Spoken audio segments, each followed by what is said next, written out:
I am going to win the world's strongest man one day. Watch this space. And 10 years later to the day, I achieved it.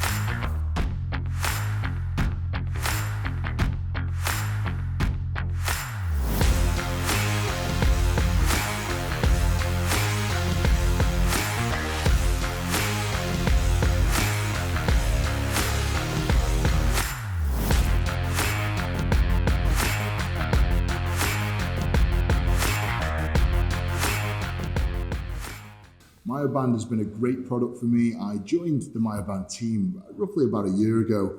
I was on the back end of my strongman career. So when I won the world's strongest man, I was 430 pounds in body weight. So I was a big guy to say the least. And once that sort of segment of my life came to an end, I decided that I needed to lose weight. You know, you can't be 400 plus pounds in body weight walking around for years and years and years. End of the day, you're gonna die. So I made a big decision to lose weight, and obviously diet and training was a big part of that, you know, so I switched up my diet, dropped a lot of calories off, dropped a lot of the, you know, the dairy products and the fried products and everything, went a lot more healthier. My training changed. I went to more sort of high volume, mid-weight sort of repetition work and up my cardio quite a bit as well. Protein was a big part of that, you know, because at the end of the day, I'm still a 370 pound guy. I need a lot of protein to sort of keep the muscles big. I wanted to lose weight, but I didn't want to lose muscle. And this is where the Oblivion product from MYOBAND came in. And, you know, I was approached with this and I thought, wow, this is perfect for me. This is exactly what I need. And the timing couldn't have been better. So, you know, I tried the Oblivion product. I loved it. It was fast absorbing, dead easy to take. Took it as a cordial drink, took it during training, took it after training. And I could see the weight dropping off me, but I could also tell that the muscle was staying on. I was doing all the fat caliper tests and the DEXA scans and everything, and my muscle mass in the last sort of 3 years has always stayed around about the 130 kilo margin of, you know, of pure muscle mass. The rest is all fat and organs. So I barely lost any muscle since I won the world's strongest man. Yes, I'm a bit weaker, but that's because I'm training differently. I suppose it was just a good timing of life, you know, joining the MYOBAND team and going on this journey of losing weight.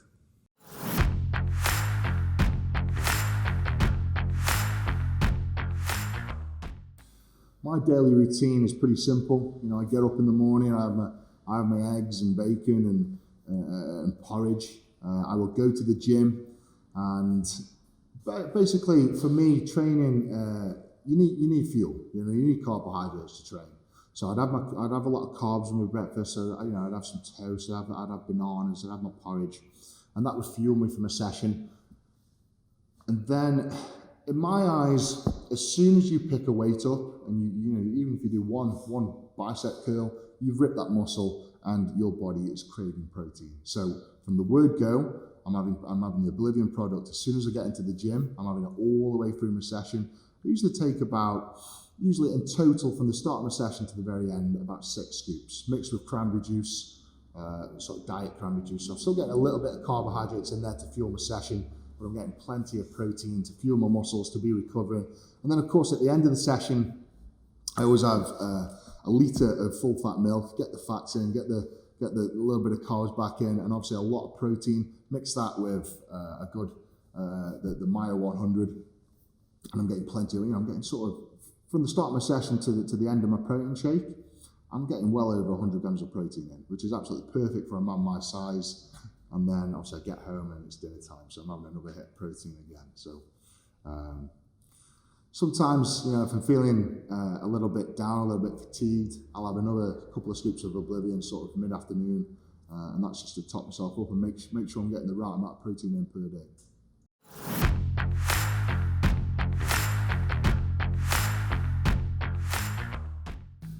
A typical training session for me varies. I mean, if it was on my time scale, I would usually get up at sort of 7 a.m, get to the gym for 8, and I'll train till usually 11:30, 12 o'clock. So we're looking at like sort of 3.5, 4 hours. The last 6 months of my life has been very, very busy. Been on film sets, sort of 14-hour days. So, you know, I'm getting up at 5 a.m, getting to the gym for 5:30, doing an hour to an hour and a half training, and and then carrying on with my day's filming. So, I mean, in an ideal scenario, I'm getting 3.5 hours in on a busy day, an hour and a half. But I never neglect it. You know, I always make sure I get my training in every day, get it done first thing in the morning, and I can crack on with the rest of the day with a smile.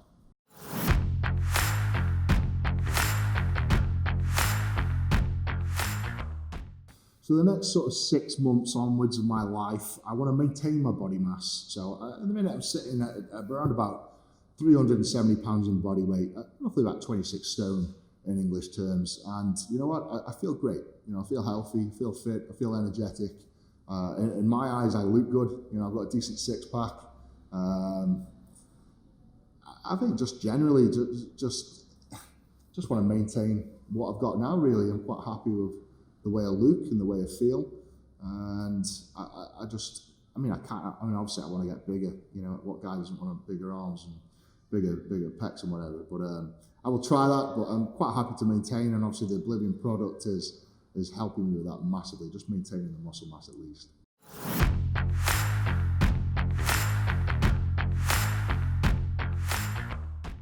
So in my youth, sort of from 5 years of age, my mum chucked me into a swimming pool, and I was in a swimming squad training 20 hours a week at age 5.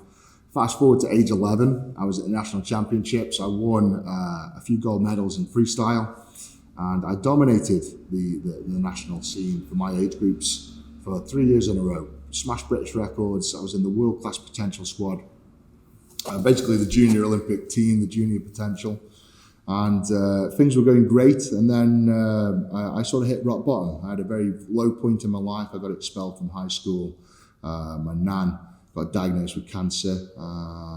Managed to get a girl pregnant, and everything just hit me at once, you know. And I went in a very bad, deep depression, and this went on for months and months and months on Prozac, seeing psychiatrists, and then it was went to the gym one day, and I got this really good feeling when I walked out, you know, like a sense of euphoria, a meaning in life.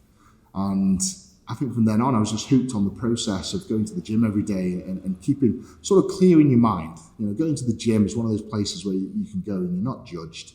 You just get on, you just pick the weights up and you lift it, and you're in your own space. It's your time to think. And that became quite obsessive. You know, it just got more and more and more. And obviously when I landed a full-time job at 16, I got into a regime and started lifting pretty heavy. And then I realized that at 19 years of age, I was looking on Facebook and YouTube. I was one of the strongest kids in the country, also one of the strongest men in the country at 19. So I entered my first strongman contest when I was 19 years of age. I came 5th out of about 30 guys. And I went from there, really. I remember that day coming home from that contest at 19, and I said to my mom, my dad, my girlfriend at the time, brothers, friends, put it on Facebook, I am going to win the world's strongest man one day, watch this space. And 10 years later to the day, I achieved it.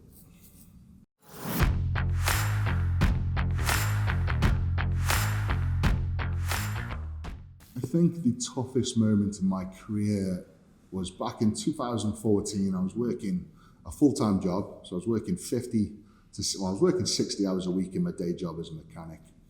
I ran a security business in Stoke-on-Trent, which took up a lot of my spare time, you know, doing the accounts and looking around on the lads, and also working the doors myself when people let me down. So I was working sort of close to 80, 90 hours a week in total, plus doing, you know, behind the scenes stuff, and I was training 20 hours a week. And I was really burning the candle at both ends. You know, I was and blow touching it in the middle. You know, there were days where I would be so tired, I would be in meetings talking to people and my eyes would shut. You know, it was a real bad place. And there was one weekend we did the World Deadlift Champs in the middle to back end of 2014, and I pulled a world record deadlift. I lifted 461 kilos for a new world record. And the referee gave me the down command and I dropped the weight. And you weren't allowed to drop the weight, you had to lower it to the floor. So I got disallowed the lift, even though I completed it. And that weekend, I made a decision. You know, I actually went back home and I said to the wife, I quit strongman. I don't want to do it anymore. Why am I breaking my back, working 100 hours a week and training 20 hours a week to get nothing out of it? And she said to me, what the fuck are you on about? You've just done a world record for the whole world to see and you want to quit. She said, if you can do that, if you can be in the best of the world at something, you can go on and be the world's strongest man. And it was that flip switch moment for me that I thought, right, this is it, big decision time. I'm either all in or I'm all out. And it was that weekend I quit my job. I never went back to work. I sold my security business and I became a professional strongman that weekend. And I suppose I turned a massive negative into a massive positive, but that was the toughest decision of my career. And it was a very hard point because I risked everything. I risked my house, my possessions. I risked my livelihood to go and chase this dream, but it paid off. It did pay off.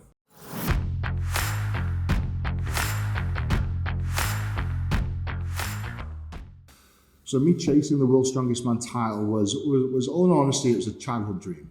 From age 5, I remember watching the World's Strongest Man in my living room with my parents, and I remember saying to my parents, I want to be on there one day. I want to be at World's Strongest Man, and they all laughed at me.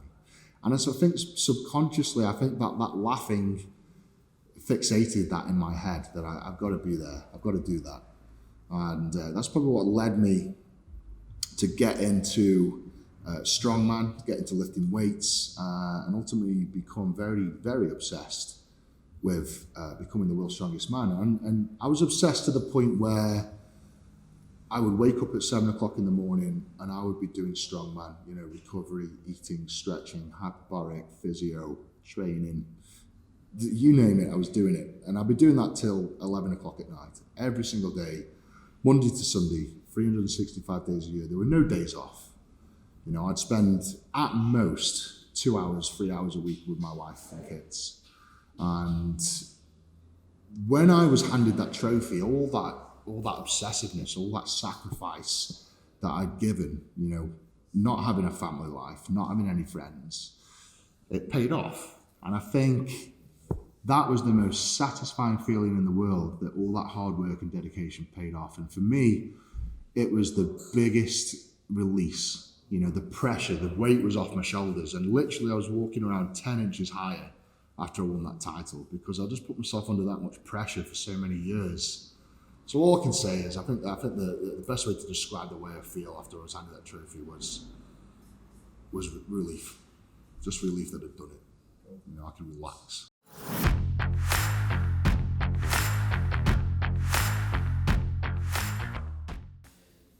I mean, if I was a superhero, I think it'd be very easy for me to say, I'd have the most strength in the world, but I've already got that. So I suppose my best superpower would be to fly. I would love to fly, just whiz around, just 5 seconds, just be in Spain, be in America. I think that'd be the best superpower ever.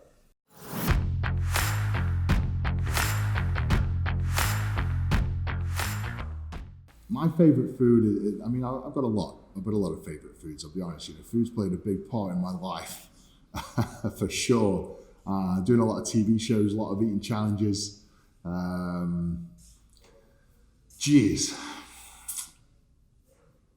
think my favourite foods, it's always got to be a good steak. It's got to be. You can't beat a good steak, a good seasoned, well-cooked steak. Wash that down with a family cheesecake and a few beers, and I think that's me all over.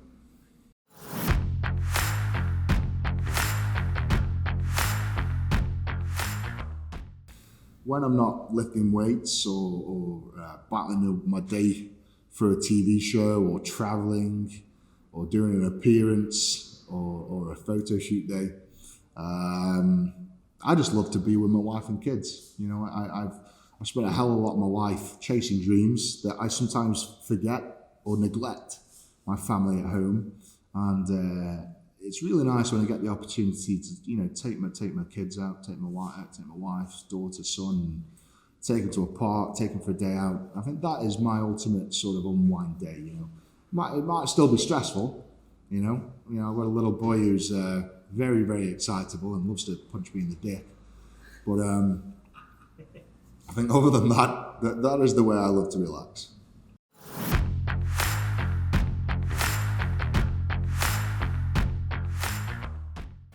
So, I mean, when I work out, I don't really like to listen to certain music, but I will say, there's been times, especially when I was training for the World's Strongest Man, and I have some really hard, grueling sessions.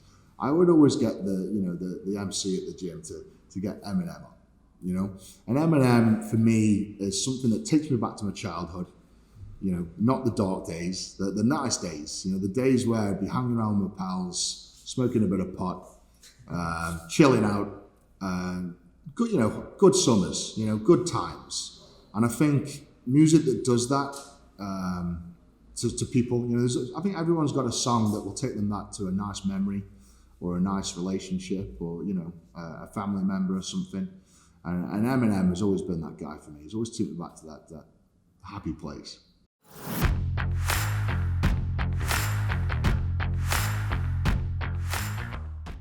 So I think mental health is a very important aspect that is pushed to the side a lot these days, I think sport in general, mental health is something that pushes a lot of people, I think you'll find that the best athletes in the world are usually people that are missing something. They've got some hole, maybe some traumatic experience, something in their life that's left a gap, and they're trying to fill that gap with success.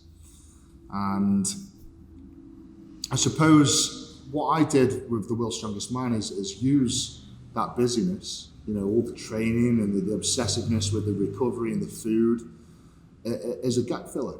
It's something that kept my mind busy, stopped me thinking about those dark days and the dark thoughts, and just keep me positive thinking. And to win the World's Strongest Man is it's ridiculous. If you told me you're going to win the World's Strongest Man, I'd laugh my bullocks off. But to you, that could be a serious commitment, and if you went and chased that, that could be a great implement for your life to keep you busy and keep you pushing forward and to keep chasing that dream. So I think the way I've always got through the dark times is goal setting. Even from when I was a kid, it was to be the best in swimming. And then when swimming went to shit, it was to be the best at lifting weights. And when that went to shit, it was the best at strongman. And I suppose when that went to shit, when I won the Worlds and I retired, it's right. I've got to be the best at something else. And I'm looking for inspiration as well. I'm looking at people like Arnold Schwarzenegger, who has done the same. He's kept setting goals in his life and he's kept pushing forward. He hasn't had one moment where he's stopped and almost had to dwell on anything.